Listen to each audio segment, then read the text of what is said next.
está tudo legalzinho.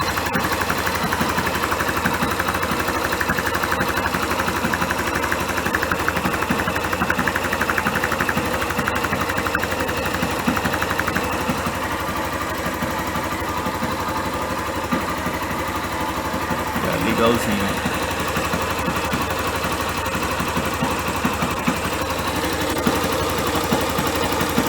Esse pá.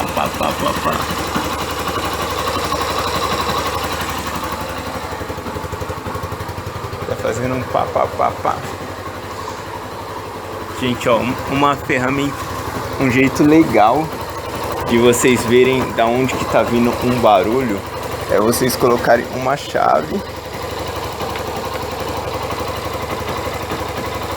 e colocarem a chave no seu ouvido.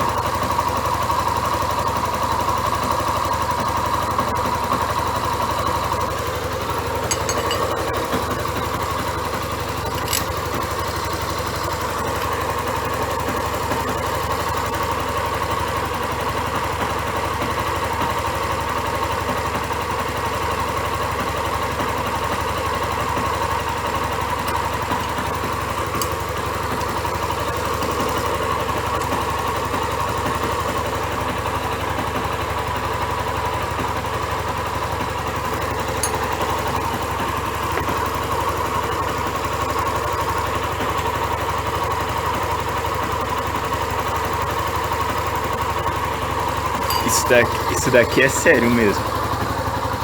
Vocês colocam uma chave no motor e no seu ouvido. Fica como aquele ferramenta do médico. É basicamente isso. Que o som ele se propaga através da matéria. Ele se propaga melhor através da matéria.